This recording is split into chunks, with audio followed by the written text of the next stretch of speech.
बिस्मिल्लाहिर्रहमानिर्रहीम। बेटे आज का जो हमारा लेक्चर है इसमें हम चैप्टर 15 फाइलम आर्थ्रोपोडा में जो क्लास हेक्सापोडा है उसके हवाले से डिस्कशन कर रहे होंगे और सिलेबस के जो कंटेंट्स हैं उसके अकॉर्डिंग दो टॉपिक्स हैं जो आपके चैप्टर में से आपने पढ़ने हैं, insects and human as well as further phylogenetic considerations. ये देखिए आपके पास जो हेक्सापोड्स एंड मेरियापोड्स उसमें चैप्टर है, chapter 15 insects and human and further phylogenetic consideration, ये दो टॉपिक्स इंक्लूडेड हैं। और आपने पढ़ा था कि बेसिकली 4 सबफाइला है, जिसमें सबफाइलम यूनिरेमिया, सबफाइलम चेरिसेरेटा, ट्राइलोबाइटा और क्रस्टेशिया का नाम दिया जाता है, या यूनिरेमिया को समटाइम जो है वो हेक्सोपोड्स का नाम भी दिया गया है।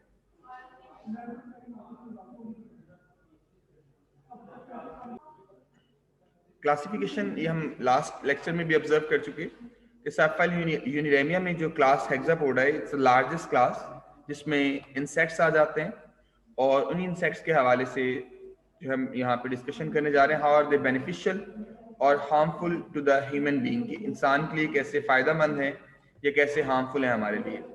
सो इंसेक्ट्स एंड ह्यूमन में सबसे पहले ये कि only 0.5% of insect species they adversely effect human health and air welfare, और ये नेगेटिव इम्पैक्ट्स में शुरू में मेंशन किया गया है कि बहुत से जो वैल्यूएबल सर्विसेज हैं उनके साथ साथ ये नेगेटिव इम्पैक्ट भी एक्सर्ट करते हैं human health as well as economy पे। और पॉजिटिव इम्पैक्ट्स में बहुत सी वैल्यूएबल प्रोडक्ट्स इंसेक्ट से ली जाती हैं, such as wax, honey, silk, और हजारों साल से ऐसा हो रहा है कि ये सिल्क इंडस्ट्री या एपीकल्चर जो इंडस्ट्री है ये चल रही है। Insects, they are responsible for the pollination of approximately 65% of all plant species. तो ये भी एक इनका बड़ा पॉजिटिव इम्पैक्ट है इन्वायरमेंट के हवाले से, ह्यूमन के फूड सोर्सेज के हवाले से। Insects and flowering plants, they have co-evolutionary relationship that direct directly benefits human। और insects और ये जो पोलिनेटर इंसेक्ट्स हैं और फ्लावरिंग प्लांट्स, इनके एवोल्यूशन को को एवोल्यूशन भी कहा जाता है बिकॉज दे डेवलप्ड सिम्बायोटिकली। और जो एनुअल वैल्यू है इंसेक्ट पोलिनेटेड क्रॉप्स की, ये 19 बिलियन डॉलर जो है पर ईयर है सिर्फ यूनाइटेड स्टेट्स के अंदर।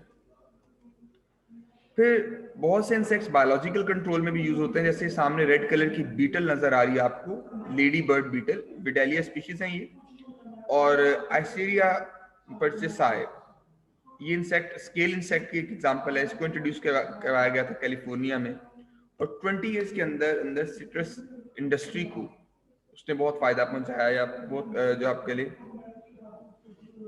नुकसान पहुंचाया और बहुत ज्यादा डैमेज किया। और उसको कंट्रोल करने के लिए जो विडेलिया बीटल है, विडेलिया बीटल ये जो व्हाइट कलर के आपको नजर आ रहे हैं स्केल इंसेक्ट, इनके ऊपर फीड करती है। उसको कंट्रोल करने के लिए विडेलिया बीटल को 1888 और 1889 में इंट्रोड्यूस किया गया, कल्चर करवाया गया ताकि इसको कंट्रोल किया जा सके। और सिर्फ चंद सालों में ये जो व्हाइट कलर का इंसेक्ट है जो डैमेजिंग पेस्ट था सिट्रस इंडस्ट्री के लिए, इसको काफी हद तक कंट्रोल कर लिया गया और इंडस्ट्री ने रिकवर करना शुरू किया।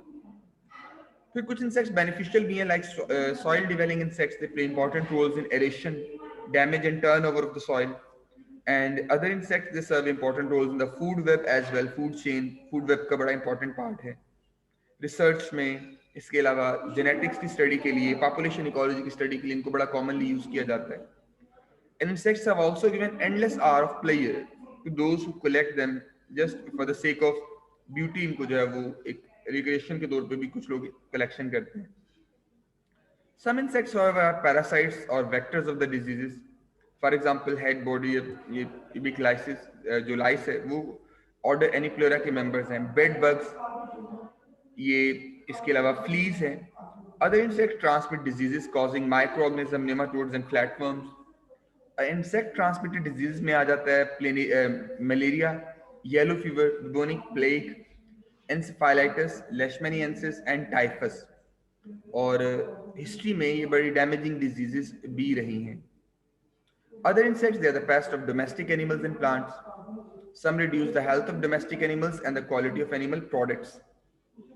मसलन इंसेक्ट्स कुछ फीड कर रहे होते हैं प्लांट्स के ऊपर और सर्टेन डिजीजेस कॉज करते हैं। जैसे सामने एक वुड नजर आ रही है और इस पे जो पैटर्न डिजीज में उसकी जो वुड खराब नजर आ रही है आपको, इट्स डच एल्म डिजीज और पोटैटो वायरस, एस्टर येलो, ये सर्टेन डिजीजेस हैं जो कि इंसेक्ट्स ट्रांसमिट कर सकते हैं. Annual lost revenue from insect damage is $5 billion in the United States only. ये तो इंसेक्ट्स और ह्यूमन. इसके अलावा जो फर्दर फाइलोजेनेटिक कंसिडरेशन है उसमें आपने देखना है कि आर्थ्रोपोड का जो एवोल्यूशन है, it is whether concern with other taxa और नॉट. और बहुत से जोलॉजिस्ट का ख्याल है कि आर्थ्रोपोड्स को 3 सेपरेट फाइला में डिवाइड किया जाना चाहिए: चेलिसेरेटा, क्रस्टेशिया एंड यूनिरेमिया. और हम इसको यूनिरेमिया को एज अ सब फाइलम डिस्कस कर रहे हैं, जिसमें हमने क्लास हेक्सापोडा की बात की. A polyphyletic origin of these groups, मतलब मल्टीपल अगर इनके ancestral forms है, implies convergent evolution of remarkably similar arthropod features in all 3 phyla.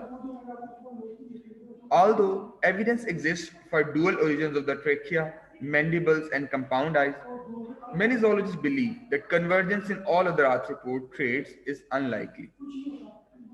इसके अलावा फर्दर अगर आप देखें तो इस टेक्स्ट में इनका मोनोफाइलेटिक ओरिजिन बताया गया है हेक्सापोड्स का. Given this assumption, the polyphyletic या फाइलोजेनेटिक जो रिलेशनशिप है आर्थ्रोपोड्स की, उनको भी फिर चेंज किया जा सकता है, डिस्कशन की जा सकती है. एंड मेंबर्स ऑफ ऑल 4 सब फाइला, जो आपने 4 सब फाइला पढ़े फाइलम आर्थ्रोपोडा में, उनका फॉसिल रिकॉर्ड से पैलियोजोइक एरा में फॉसिल्स मिलते हैं. और इनका जो इंसेस्ट्रल आर्थ्रोपोड्स है उसमें आप ट्राइलोबाइट्स को ज्यादा कॉमनली देख रहे होंगे. इसके अलावा zoologists they must rely on comparative anatomy, comparative embryology and molecular studies to investigate these relationships. इसके अलावा जो दो तरह के आपने इंसेक्ट्स पढ़े हुए हैं कि one issue central to the question surrounding arthropod phylogeny या classification, इससे 2 issues related हैं. एक तो ये है कि whether or not the biramous limbs of crustaceans and trilobites are homologous. देखिए मोनोरेमस और बायरेमस जो लिम्स हैं उसके हवाले से अगर आप ऑब्जर्व करें इसको,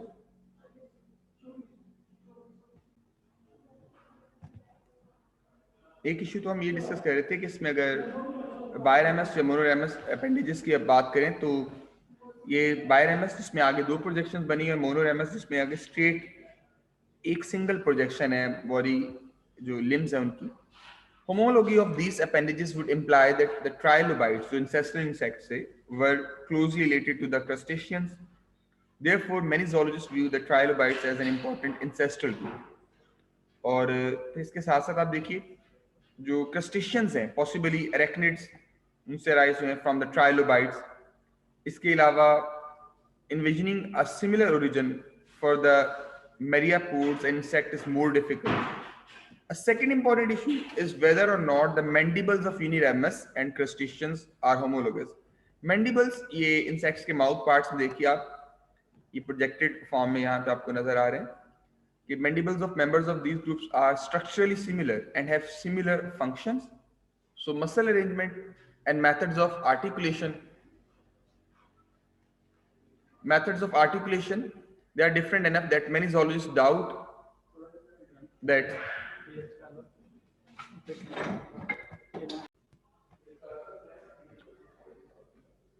these appendages are homologous. और इसके अलावा कि discussion of arthropod phylogeny also center around the origins and possible homologies of arthropod compound eyes. कि एक तो इनके limbs की हम बात कर रहे हैं, दूसरा इनके mandibles, और थर्ड इनकी जो compound eyes हैं, tracheal system, Malpighian tubules, उनको भी consider किया जाता है.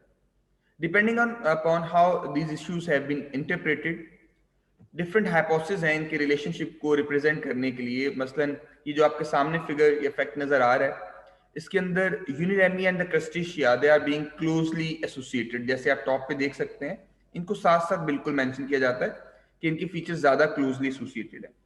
और ये हाइपोथेसिस इस चीज पे फोकस करता है, एम्फेसाइज करता है that mandibles, compound eyes and other structures of these two groups they must be considered. जबकि सेकंड फिगर जो आपके पास है इसमें Uniramia, उनको separately show किया गया than the other phyla, and the later two subphyla they are depicted as being closely related to the trilobites.